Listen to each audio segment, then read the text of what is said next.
The darling of Sundance, Past Lives, has finally made its way to the Cameo Theater. Me and the wife made our way to the first showing that they had of the debut from Celine's Song to see if it really is going to live up to the hype.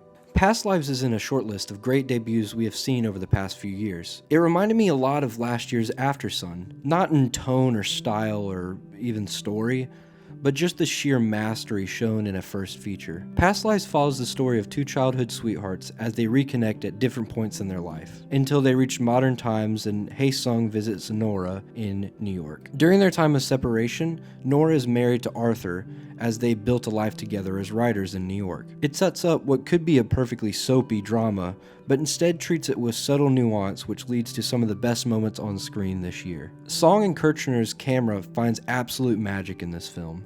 A camera that feels like it is slowly guiding us to the inevitable, lingers, and then moves on quietly. Never feeling like the camera or script is trying to manipulate you into emotion. Fully relying on the drama between three people to be the emotional driving force. The film, like Nora and Arthur, is focused on the idea of narrative, as they are themselves writers. The narrative of love and destiny, or this idea of inyan. The film takes what could be used as a very soapy story and runs it through the ringer of modern irony, going as far as to make fun of the idea of inyan and labeling it as just a way to seduce someone. This leads to sparse dialogue and allows moments of subtle performance to guide us into the internal state of mind of these characters. Greta Lee, Yu Tae, and John Morago give great performances as they play real, honest emotions on screen. And I honestly wouldn't be surprised if any three of them ended up on an awards list this year. As I said, the screenplay is light, but the film uses this to its advantage with great cinematography and performances. There is a scene in the center of this film that I see really as the fulcrum of this story, that perfectly grounds this marriage between Arthur and Nora. Honestly, just really great writing. The story of love and love lost is not only the thing you'll find here, but the idea of destiny, immigration and immigrant love, and narrative, as I spoke about before, are all central to this story. And by the time we reach the end of the film devastates you and you're left in shock as you remember the film is only an hour and 40 minutes long. Just like this childhood couple, you feel like the time you've spent here is too brief. When it comes to the beginning of this film, I really feel like it pales in comparison to the back half. I understand this idea of needing to set up this long relationship and the span of time that the film is trying to navigate, but every time, once we get to that back half of the film, I really felt like that's where the strength of the film lied. And the performances were just so good, and I felt like the details that were in the script were so well done that the idea of the past needing to be shown all the time, I didn't really agree with that choice in direction with the screenplay or however it was put together.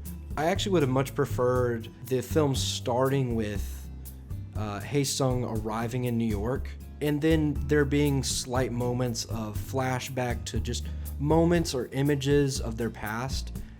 I just really felt like that would have added a little bit more weight behind these smaller moments of childhood, because it really does take a while to build up.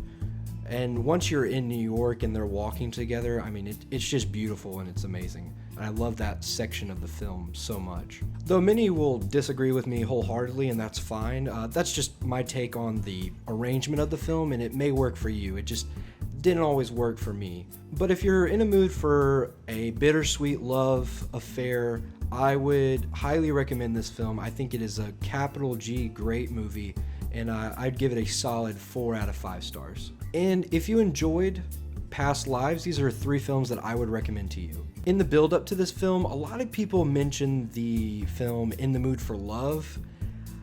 I didn't really see that connection while watching the film, and I felt like it was more of a connection based on it being the idea of people not being able to be with each other. But I actually found more of a connection with the Before trilogy, which is back here somewhere. There it is. Richard Linklater's style of writing and the idea of walking with someone.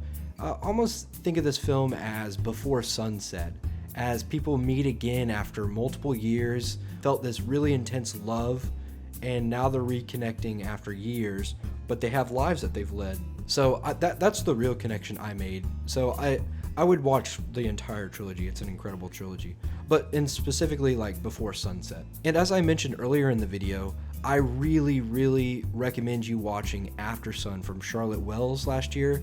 It was a film that ended up in my top 5 list, and it's just an amazing debut. It's another one of those films that really grabs your heart, but it's done with such great direction, and it gives me a lot of confidence as someone who wants to direct one day, that right out of the gate you can make something incredible. And my final film that I'm going to be picking is When Harry Met Sally. While I was watching the film, my wife kept poking me and was like, When Harry Met Sally, this is reminding me of the film When Harry Met Sally. And I agree. I think that Rob Reiner and Nora Ephron's writing is so influential to any sort of rom-com nowadays. So yeah, When Harry Met Sally, check it out. It's a great film. So thank you everyone for watching. I hope you have a great day. If you want to join this community of film lovers, leave a like and subscribe.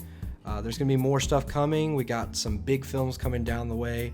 Of course, Barbie Oppenheimer Day is right around the corner, and here's some other videos that you can check out as well from earlier this year, or some of my in review series. I hope you have a great day.